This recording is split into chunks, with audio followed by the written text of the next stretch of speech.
the case for the proposition.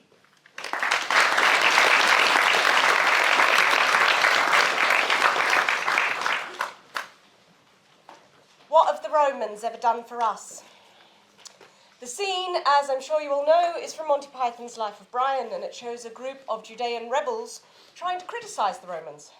But when they start to think about it, they can't actually find anything wrong with Roman rule. The Romans have brought law and order, as they say. They're the only ones that could in a place like this. Public sanitation, city planning, the list goes on.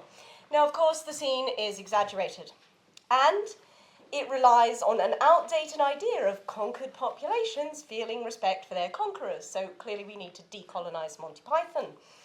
But there is a core of truth here. Rome was a good thing, and its fall in the wording of this debate topic is only to be regretted. Now, we could speak of Rome's greatness in terms of its remarkable cultural innovations. Developments in perspectival painting, for instance, or a national literature that single-handedly gave us the Renaissance. Seneca, Virgil, Ovid, Plautus, Terence. That is the basis of the Renaissance, not Sophocles, etc. I know this is not a Greece versus Rome debate, but I'll put it in anyway.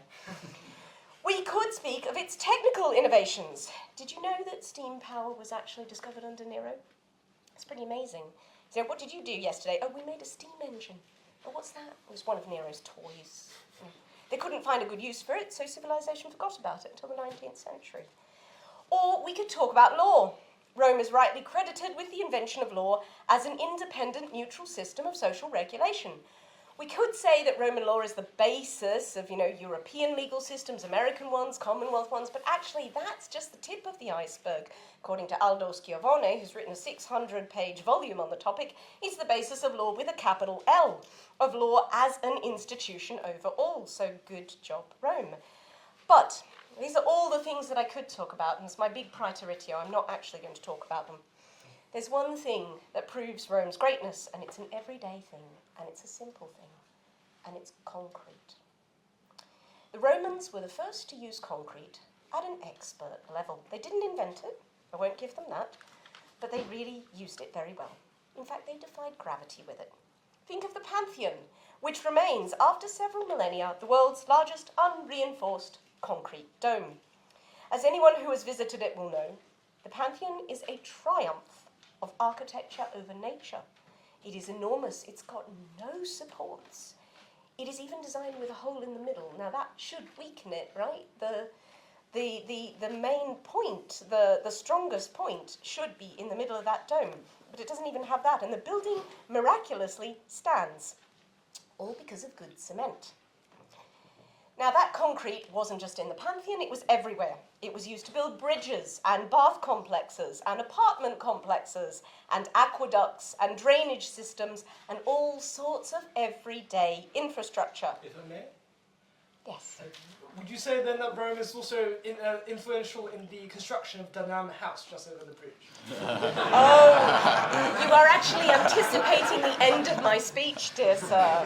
We wouldn't have Durham House without Rome. Yes, fair enough.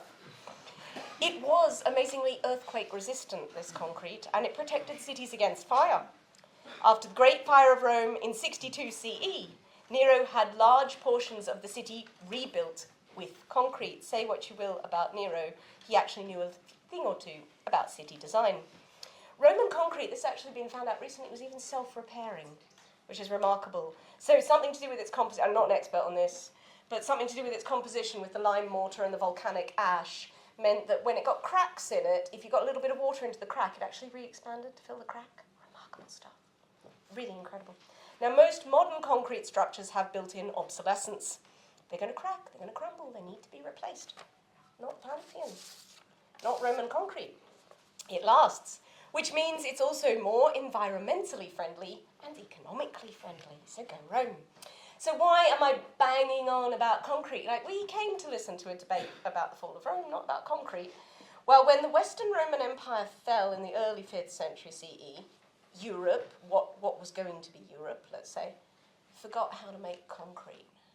Just forgot. For more than 1,000 years. Now that's not just a loss of the Pantheon. Beautiful as the Pantheon is, we can do without it. that's a loss of protection against earthquakes, protection against fire. It's a very literal loss of stability. You can see where I'm going with my metaphor. The glue that holds cities together was gone. There is no clearer proof of Rome's greatness and value than its mastery of this prosaic, everyday material that benefited everyone. Now, when the Roman Empire fell, large parts of what would one day be Europe were plunged into economic turmoil. Piracy resurfaced and spread once more across the Mediterranean. Localized violence increased, civic coherence decreased. Distressing as they are, these consequences are to be expected when a large, centralized power disintegrates. But Rome's loss amounted to so much more than an economic rough patch or a growing number of vigilantes. It was a loss of knowledge, of skill, of craftsmanship. Rome's fall opened a huge hole in society, and it took Europe more than a millennium to claw its way out. It was thanks to Rome that safer and stabler building materials existed, and as I said, take that as a metaphor, if you will, for the Roman Empire's contribution to civilization. And if you're resistant or allergic to metaphors, some people are, you can simply thank Rome, as Jerry has pointed out, for Durham University's neo-brutalist buildings. The concrete glory that is Durham House wouldn't have existed without Rome. Thank you.